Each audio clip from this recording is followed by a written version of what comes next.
This is episode 221 of Come On You Reds. Gareth Wheeler and Terry Dunfield with you as we're finally coming off the international break in Toronto FC, back in action this weekend. At Gareth Wheeler, at Terry underscore Dunfield. There you go. That's his handle. That's where you can find him. It just seems like TFC played ages ago because I'm dizzy with soccer. I'm tripping up my words. I'm tripping up your Twitter handle because it's like every minute of every day there's a big game being played. The Euro, Copa Americas. We'll get into the World Cup qualifiers in a minute. How are you dealing with all of this football occupying your time instead of you being a productive human being? To be honest, man, I absolutely love it. Sometimes it's a little bit tricky when you shut your eyes and you just see soccer balls everywhere in different leagues and tournaments, and the permutations that are connected to that game. There's a little bit of complexity, but it's I feel at home. It's great. The academy's finally back up and running as well. So the trifecta's coming. We've got Canada flying. The academy's back.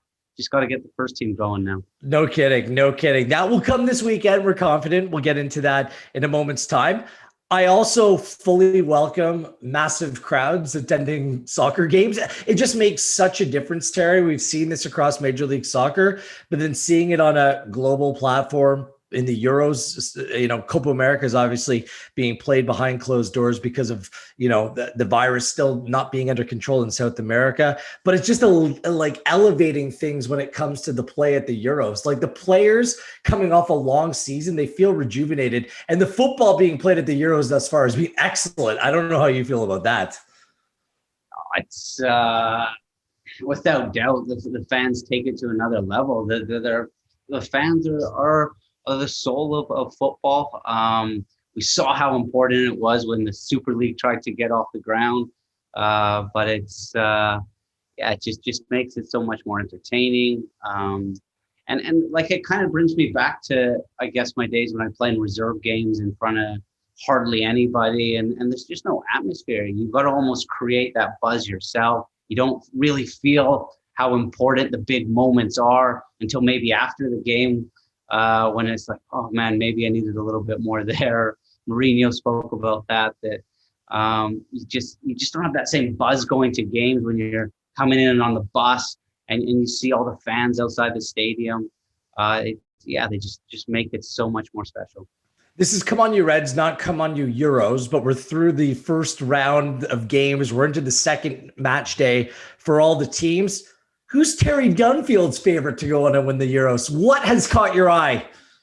First and foremost, Wheels, I'm so glad you're asking me this question now and not before the Euros. And just, I guess both of us have been so focused on Canada's journey to this last round of qualifying that maybe I wasn't able to give the Euros as much love as it deserved. Having seen most of the games now in the group stages and every team play, I think France is my favorite for sure. They're not only have they just won the World Cup and they have that championship mindset and know how to get it done. There's just so many weapons in that team. They can defend as well and look to hit on the counter through Mbappe. We spoke about it last night in our broadcast about, when that ball turns over, it's a real barometer for team spirit. And when you see Griezmann running back 60 yards for the cause, it's, I think that's the only way France don't do it is if they self-implode, and I'd say that team spirit's through the roof. And they now have an assassin up top in Benzema. I think that with all due respect to Giroud or whoever it might be, and he gives you another option, that this France team is the complete package. I think they flattered Germany a little bit, to be honest with you. I'm not so quite sure. I think there was room to expose that French side defensively. I do have questions. Your boy, Paul Pogba, phenomenal going forward. I don't think he's liked a defensive responsibility that he's ever been presented with in his entire life. But Varane and Conte are wonderful players. I think Italy has got to be a favorite for me. That midfield, Terry, is ridiculously good. Barella, Jorginho, Locatelli. He's my new guy, Locatelli. And then they're going to bring Verratti in the team. Oh, man, Italy's so good. Let me ask you a question on Italy, right? and there's a freshness to them. I love how they interchanged, and their midfield was with Jorginho was just a little bit higher.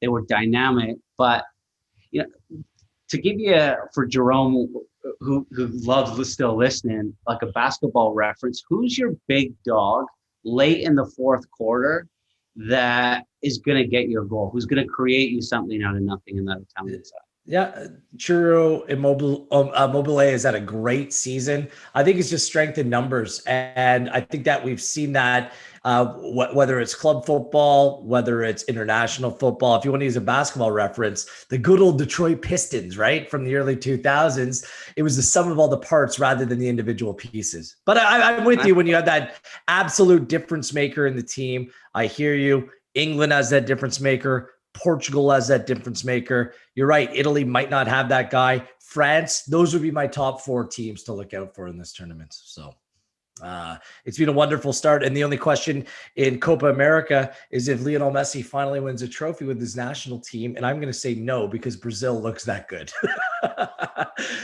It's wild. Euros during the day and Copa America at night. And now somehow, some way, you wonderful Toronto FC supporters out there, you have to fit TFC into your regular rotation as the Reds are back this weekend. We're going to get it back into the Canadians who are on international duty. There was a press conference to bring you some updates earlier in the week. Ali Curtis, Chris Armas, among those who spoke. And we'll look ahead to TFC Orlando City this Saturday night at 7:30 p.m. Eastern Time. Congratulations to Canada Soccer. Congratulations to Richie Larea, Jonathan Osorio, and a number of other Toronto FC players who've contributed to the Canadian men's national team in this window and even before that, because the first time in 24 years, Canada is moving on to the final stage of World Cup qualifying. A 3-0 victory on Tuesday night, 4-0 on aggregate as they get past Haiti in a difficult tie.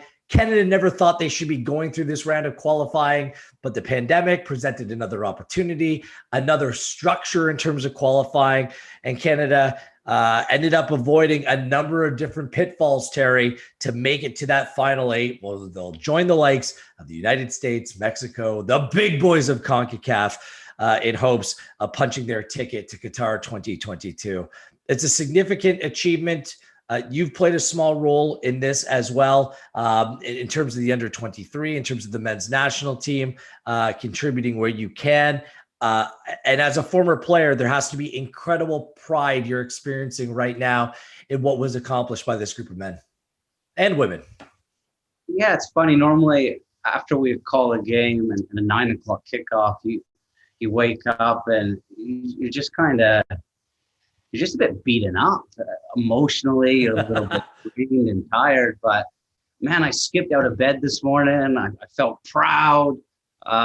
It's a special feeling. And what's cool is this final round, the Octagon, starts in September. And hopefully we're going to be seeing the guys at BMO Field. So it's so exciting. As you said, it was a convoluted, kind of interesting road to get here. It would have been easy to feel sorry for ourselves or not be fully committed to the cause and maybe slip to some of the potholes that presented themselves along the way. But this group, I think, learned about themselves. They've gotten stronger. And it's bigger than the players. I think that they're fighting to really inspire our country. And, I think you can take a page out of the women's game right now, but there's just absolute validation that our men's program's for real. We've seen it on the domestic front, both here in North America with our Canadian players doing well, and also especially this past season over in Europe. But this team's for real. It's young, it's dynamic, they're fun to watch, and it's really a special group. It's an impressive setup, an impressive head coach, an impressive group of players. But over this qualifying campaign thus far, what impressed you the most about the Canadian team, Terry? Probably the way they went about the business, how professional it was, the details on the field, off the field, and the real commitment to the cause. And I'd say it's a real test of team culture and spirit to be able to do what John Herdman did through these last 4 games over 11 days to split the group up into 2 and trust that the leaders within the team will be able to motivate both groups. And then they come together for that game against Haiti.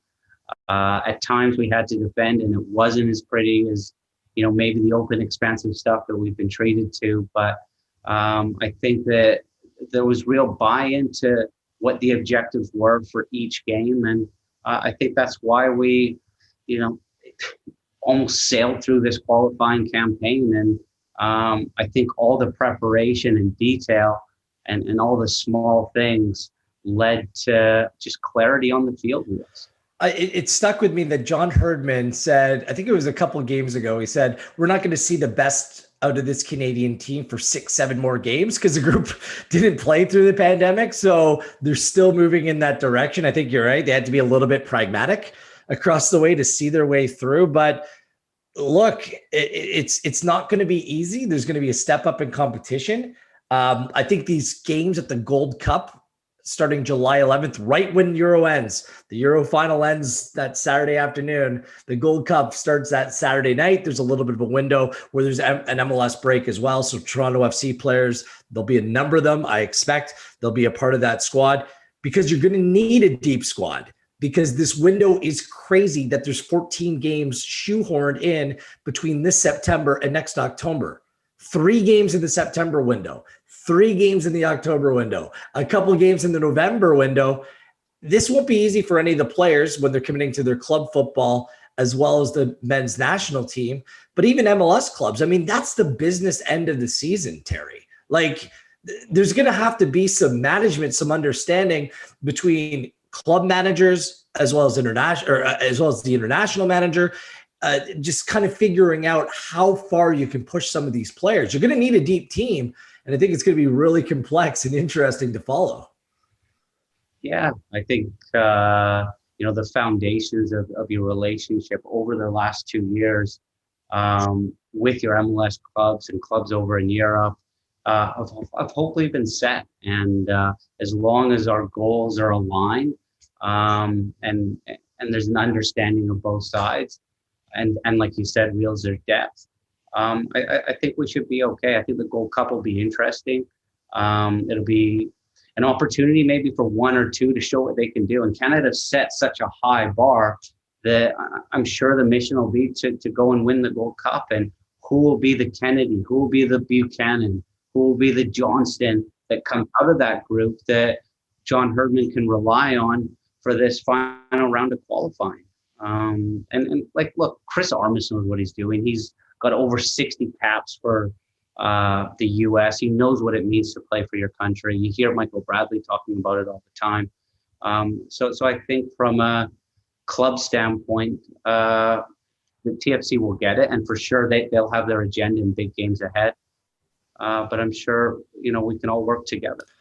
It's funny that taxi squad that the Canadian men's national team brought in, it wasn't just Osorio and Larea, but players like Prizo, Akinola, Okello, like these players Schaffelberg have been in and around the group in the January window. A number of them were in this taxi squad as well.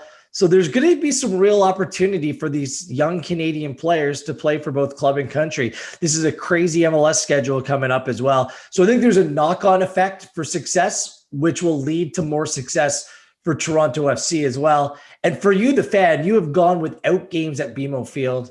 You haven't been able to go out there, cheer with your friends, celebrate, have a couple beers, have a great time, bring out the family, however you do your Toronto FC experience. Now, all of a sudden, hopefully, it seems like we're moving in the right direction to having games back at BMO for TFC. And then you might have more games on top of that with Canada. So it's making up for lost time, Terry. It's going to be an exciting fall potential. Again, if everything goes well from a health and safety perspective, this could just be a massive fall of football down by the lake at BMO Field. There's just no in between in football, is it? You're either like up here and it's so much, right? You're down here. You've lost on the weekend. There's no games. Oh, I hate this.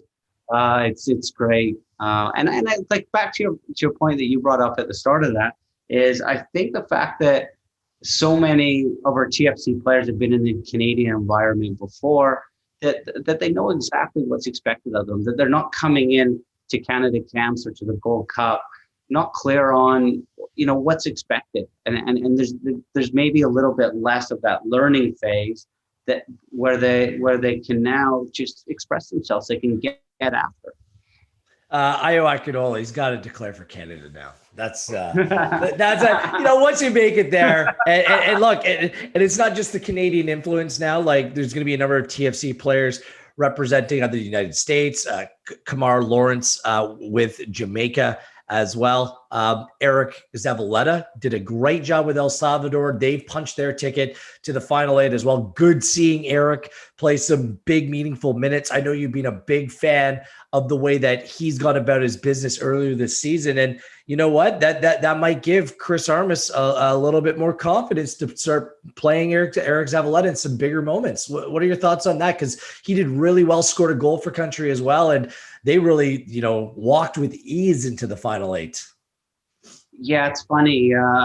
Been messing around on various data platforms, and the Eye told the story that Eric's been excellent, and the numbers actually back it up. He's in the top 90 percentile of center backs in the league in so many categories: defensive duels, stopping dribbles. He's been a beast in his air. His passing percentage has been excellent.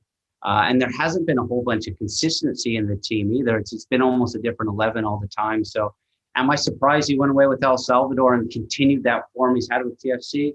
Not whatsoever. And, I think Ayo's an interesting one. And I think just kind of knowing his personality a little bit, he's primed, he's ready to be that number 9, the center of attention. And, what comes with that is distraction. And I've, sampled it a little bit. When I was a kid, I was lucky enough to play for England, and then you've got a call from Canada, and obviously, how the story played out. But it's easily to kind of get distracted by that noise and lose focus on your day-to-day, your absolute priority in training. And I think probably for Ayo right now, just focusing on getting as fit as he can, performing for TFC, and then when he's ready, make that decision. But make sure you're focusing on your core principles and crushing it for TFC. I think you're right. Now with Altidore out of the team, he's competing with the likes of Patrick Mullins, Dom Dwyer for time up top. There's a real opportunity that presents itself in a big summer ahead, hopefully with his health issues behind him for Ayo Akinola. The best news of all coming out of the window was the play of Jonathan Osorio. Back-to-back games, like 3-4 days apart, was still managed to get through 67 minutes for Canada in that second game. I believe he went 81 in the first game as well. Good to see him back fit and firing, because he's a locked-in starter for this Toronto FC team when healthy. And he's one of the group with Pozuelo and Soteldo, and the list goes on of players who've been out of the team through injury. The fact that he did manage his way through, and good for John Herdman to take him out of the game a little bit early, understanding that he's going to have a ton of club commitments coming up as well. I just thought it was a real positive window and something that Toronto FC fans can really be encouraged by.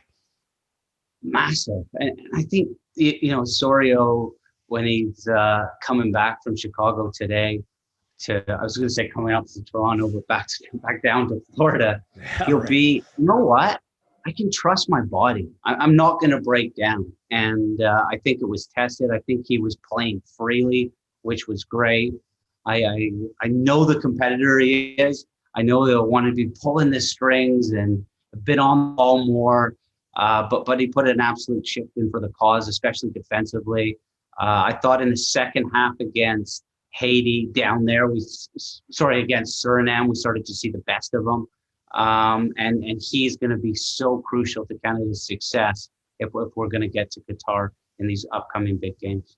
Larea didn't play on the weekend, on Tuesday, which will mean that he's going to be fit, raring to go for the weekend. So that's a benefit for Toronto SC as well. And even Chris Armas mentioned it in the press conference on Monday. Chris Mavinga has got some rhythm playing for Congo, going away on international duty. He came back earlier in the week as well. So a fit Mavinga back in the team. Now you're starting to put some of these pieces together. So a good window for all four players who went away, this time around, and a lot to be excited about. Before we move on really quickly, it was the play that was seen around the world. You and I had front row seats to it.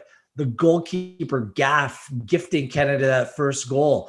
It's on it. I don't even know where the view count is right now. 5 million. I don't even know where it's at, because it's one of those moments where you have to see it to believe it.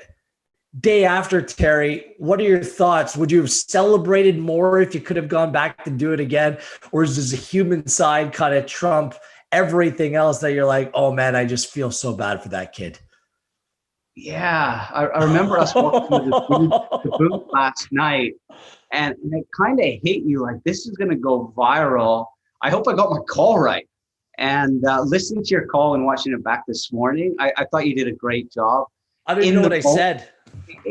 I think you told the story well, and in the moment, as you're calling the goal, I'm looking over at you, and you're stood up, and you're so excited for Canada, but you feel for Dubuget, and I'm like, man, I one, as the analyst, my role is like, what's the why? Like, how do you break that down? You can't. He knows he messed up. It was just an absolute calamity of an error, or I think there was a few errors in there. So I was like, you're celebrating. I'm going to try to take it down here from, former player, to professional. You hate to see that happen.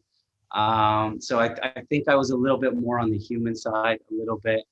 It's too bad. He was the backup keeper. He stood on his head in the first half. He reacted well to the mistake and was okay. But, that was the moment the game changed.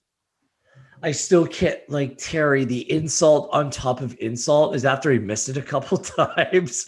Oh, and I noticed it, but I was like, I can't say anything else. But he then kicked it off his plant foot. That's up. It's one of those things that, when you're my age now and you're awkward on the field, and you're trying to do something you shouldn't, like in a 6-a-side game, and you end up playing it off your plant foot. Oh man, I still feel so bad, because that's not why Haiti lost, but it contributed to how it played out last night, with players not getting in the country. He's a backup. He's from Montreal, for crying out loud. There's just so many layers to it. My God. It was, it was, that was the turning point. And normally, Wheels, you can see that coming, right? When you hear the fans when it comes back to a keeper, whoa, normally a keeper that's not great with his feet, but he was so, his scouting report is and you saw it in the first half, he's got a great passing range. He can go long. He's clean with his feet. And, he just got his head up a little bit too early. He was he was 2 steps ahead, and all of a sudden he's chasing time. And, you've got Jonathan David coming down on you, but just after halftime, for any young kids listening, don't take any risk. It's okay to put it in rosette and go long, and definitely don't take a touch across your goal mouth under pressure. Yeah, no kidding. Just absolutely wild. You would never expect it to play out that way. It did, finally in Canada's favor, and everyone can collectively take a sigh of relief. The Canada's moving on, and big more games are on the horizon. Let's spin it back to Toronto FC. Amongst this busy time, Toronto FC had a press conference for the media just to catch up and bring people up to speed about what's been going on with the club, because this is a difficult thing, especially for the media. And we're trying to bring you as much information as we possibly can. But when the team's away in Florida, basically we're relying on people that we speak with from within the club to kind of bring us up to speed so we can let you know what's going on. But you miss that day-to-day interaction and that day-to-day feel of what's actually going on. So these press conferences, when Ollie Curtis or Chris Armas or whoever steps behind the mic, it's entirely helpful trying to paint you a more clear picture. And to be honest with you, you're never going to get everything you want, especially when you're dealing with delicate situations like Toronto FC is dealing with right now with Jozy Altidore. But there was an update courtesy of Ali Curtis that he had met with Altidore's agent last Friday. It's a complicated situation, but it was a good discussion. They're working to deal with the situation that's in the best interest for both parties, and it has to be a permanent solution and not a temporary one. And they want to be fair to all parties, so that's all they're disclosing right now. I mean, that's fair enough for me, Terry. I mean, oftentimes when the game is covered from a European perspective, I mean, clubs don't have, decency is the wrong word, but they don't feel obliged to come out and say anything when issues like this pop up with their players overseas. You were part of that culture for a long time. So at least, the concern, the care was put out there to at least address this issue. And now the rest of it can be taken care of behind the scenes. Yeah. No, I think, I am a fan of the club, that you appreciate an update, even if it is that this is going to take a little bit more time. I like the vision of the resolution that wherever we do go with this, it's going to be permanent. And to echo Michael Bradley's sentiments, it's whichever direction, castaway style at the end, Jozy just decides to go. He's been a huge part of the history of this club, and it's sad that it's kind of come to this, but I'm sure all involved will find the best solution for the club and the player. Yeah, there's honestly not too much more to say on this right now until details come out. And Curtis did say that once everything's settled, they'll have a bigger discussion about what went on and why moves were made, and walk you through the decision-making as well. Again, Curtis multiple times reiterated how complicated the situation is, and it becomes that much more difficult when it's an absolute club legend who's involved in the scenario. He also, he kind of drove home the fact that obviously this has been a difficult start to the season. There's no sugarcoating. We don't sugarcoat it right here on this podcast as well. One win, not good enough, not up to standard. That the Champions League complicated things, Terry, even though that first leg win against Club Leon, which was amazing to see it play out, it's come with a cost. But Curtis is adamant that the club and the team is only 20% through their season. There's a long way to go, and they still believe that they can achieve all their goals this season and they can turn things around. Looking at the players in the squad, that seems to be the case. I don't know why people would think otherwise. I think we all have to acknowledge that Toronto FC hasn't been playing at home strength. They don't have a home field. They're playing in Orlando. All these built-in reasons that some people call excuses, they're legitimate, but now it's go time. Now that you start to get the Pozuelos of the world back on the field, it's go time for this club. And I do believe that there's a sense of urgency now moving forward over this next period of time to start turning this ship around. Yeah, well said. I think the break came at the right time, and it allowed us to just decompress, take a deep breath, and okay, this is where we're at. I agree with Ali. Look, it's still early days. There's a lot of football to be played. I think we're starting to become a little bit healthier, and there's just so much quality in this squad that the league table doesn't lie, that we shouldn't be third bottom in the East right now. And I think I know that Chris Armas, has a plan to harness all that quality and make sure we're all pushing together in the right direction. And it is all for one. And I think in moments like this, it's easy to hit the panic button, question style of play, or stuff off the field starts to come up, whatever it might be. But I think in moments like this is where we have to be all for one and stick together and get behind the manager and just realize the sample size is just 7 games so far, and you can mitigate, the reasons why maybe some of the results have gone that way. And I wouldn't say that it's like, okay, now is go time. I think it's been go time, and the boys have been committed for those 7 games, and for the most part, they were all pretty close. The only one stinker, like the one really poor performance where they couldn't string passes together, was against the Red Bulls. Other than that, like that first game of the season against Montreal, quick turnaround, you're playing in the dead of heat in the afternoon. Like, it was such bad scheduling against Montreal, and they completely ran out of steam. Vancouver, same thing. You're coming off that Champions League tie. Red Bulls, just not a good day, but you draw at New York City, you lose 1-0 to an Orlando City team, you lose 2-1 to Columbus. I mean, it's not as if you've been played off the field or blown out of the water. And I do believe that certain players bring points with them, meaning that when they're not in the 11, you're potentially leaving points on the table. And that's the case with Alejandro Pozuelo. We've seen him for less than a half of football so far this season. He's the MVP of the league. Last season, when Toronto FC did so well, second most points in all of Major League Soccer, Pozuelo was a big reason for that, Terry. I think you could pick a number, 5, 6, 7 points. He potentially earned Toronto FC by him being on the field, coming up with a goal, that final ball, that extra pass, that little bit of quality that you need to turn a draw into a win or a loss into a draw. And I think that now Pozuelo is back on the field. He welcomed in his 3rd baby boy into the world. Congratulations to the Pozuelo family as well. I mean, he is a motivated guy. You know him, Terry. I know him as well. I mean, this guy's going to be ready to play and ready to contribute from the get-go here coming out of this window. For sure.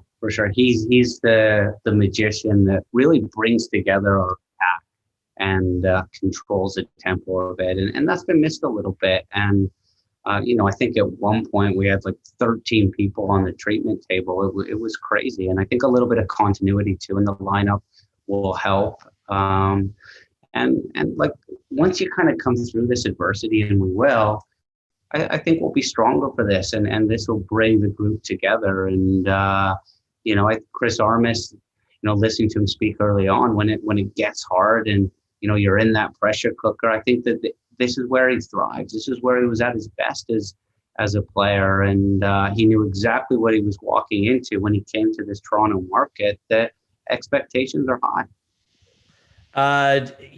Chris Armas did address the fact that Jefferson Soteldo is back with Toronto FC. He's being evaluated. He's moving in the right direction.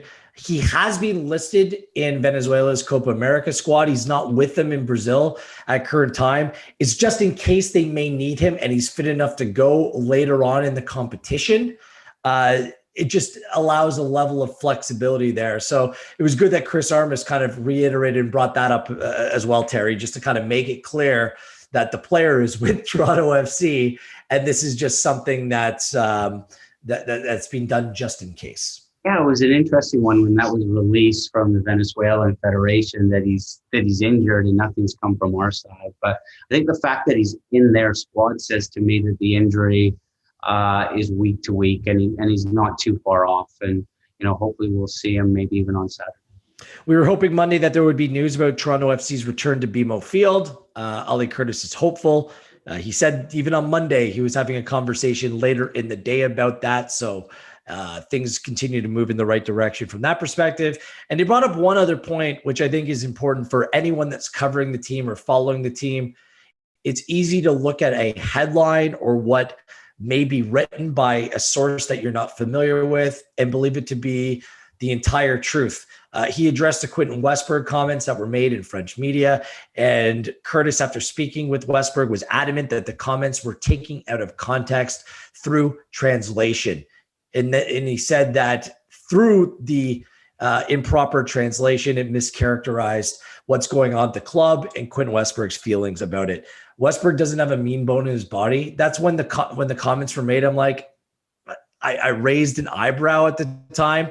So you just got to be careful with things, especially when it's taken in a different language and potentially out of context. So I think it's something good just to keep in mind before everyone loses their mind about potential comments and assume that they know the context that the comments were made. For sure. And it's pretty incredible how comments can influence the fan base. And all of a sudden now you're starting to second guess, where we're at as a club right now. And it's, an important reminder to one, give stuff time and two, like, have your own opinion on it. And we're just 7 games into the season. As you said, Quentin Westberg is an absolute class act. He's calculated. He's 35 now. He's been a professional for a long time. He's played with some of the best players in the world at the top league and the Ligue 1. And it's not something he would say right now. And he's very honest as well. He's not going to keep stuff from the media. But he's a leader in that changing room, and sometimes this does happen in football, and it's important that we stay strong, and everyone needs to continue as we have been, supporting from afar, get behind our team, and the players will feel it down. Well put. Curtis alluded to it. Westberg and his family went through some really difficult situations in the preseason. And that's where some of those comments likely came from, and not from a place of angst in terms of on-field issues. Let's get into Toronto FC, Orlando City, Saturday night, 7:30 p.m. Eastern time. This Orlando City team, Terry, is very good. We've seen them once before. Toronto FC fell to Orlando. 1-0 was the final, despite a late flurry where Toronto FC shoulda, woulda, coulda found an equalizer in that game. You're playing in your home stadium, kind of. Orlando City now allowed capacity crowds. They're 3-1 on the season, 8 goals for and 4 against. They've been getting the job done defensively, but they're without a couple important players. Their number 1 goalkeeper, Pedro Galisi, he's away at the Copa America. So is a very good central midfield player named Mendez. He's playing with Ecuador as well. So not at full strength defensively, but they get some of the big dogs back to their attack. Look out, Daryl Dike. He's back this side of the Atlantic after thriving with Barnsley. They did not receive promotion, and Dike is staying with Orlando. Nani, who is suspended, the Portuguese wizard, was suspended last time around. He's going to be back in the team. Alexander Pato, the Brazilian, once upon a time wonder kid, he could be back fit as well. So Orlando City might be seeing a very different Toronto FC side, but certainly TFC will be seeing a different Orlando side. What do you make of it? Man, I guess it'll be a good barometer to see how we've grown between games when you play the same team, and you can compare your performance. So I really like that. I thought the game against Orlando was a great advert for MLS. I thought there was an intensity to it. It was high tempo. There was quality. It was entertaining. So I'm excited for the games. Just as a soccer purist, I remember Saltaldo. It was a Saltaldo show. Orlando struggled to deal with him. He consistently was getting to the byline, putting crosses in, and it was a game that you lose, which hurts. But I'm sure when the coaching staff review it, it was like, okay, this is a solid performance that we can really build on for this next game against Columbus. I think, when you talk about DK, Nane, and Pato, those are 3 real big personalities that come into the side, like absolute star power that will influence the group. And what I was so impressed about Orlando was their collective approach. And, sometimes adding that quality into the side can change it as good as those players are. Where's Nani's head? Is he watching Portugal in the Euros right now? Is it going to take him a second to get up to his rhythm that we saw last year, especially if MLS is back? He was outstanding. DK, where's his mindset? Is the $20 million player that Garber spoke about? Yeah. The move hasn't quite come yet. The transfer window's coming up. And we haven't seen Pato yet. We know his quality, how good he was for AC Milan. So there's a little bit of an unknown. How's he going to adapt to MLS? Just kind of looking into Orlando and what makes them good. A couple of things I noticed. I think they're very good on the counterattack. When that ball does turn over and they set traps, they're not going to press you really high. They'll almost invite you to play out. They've got a very low line in MLS. It's like 39 yards out. They sit deep. But when they do win it, a lot of their counterattacks turn to shots. They're okay to go back to front. That they might not build all the time. The goalkeeper's length is quite high for MLS, and TFC are going to have to deal with second balls and direct play off Akindele or DK, whoever it might be at times. And what's interesting, and this is what our eye told us, something they do really well, is they protect their box because they're kind of connected and there's lots of density because their line's not that high. They're able to get bodies in front of shots. It's difficult to create clear looks, and I'd imagine that's something TFC have been working on the past couple of weeks. Oh, okay, let's end on this, Terry. What is your roadmap to success this weekend for Toronto FC? What do you want to see from the team or the players this weekend that can help TFC come away with the results? I think building on that performance that we saw in Orlando and just a little bit more final execution once TFC do get to that final third, and maybe it's an extra pass, maybe it's more bodies in the box.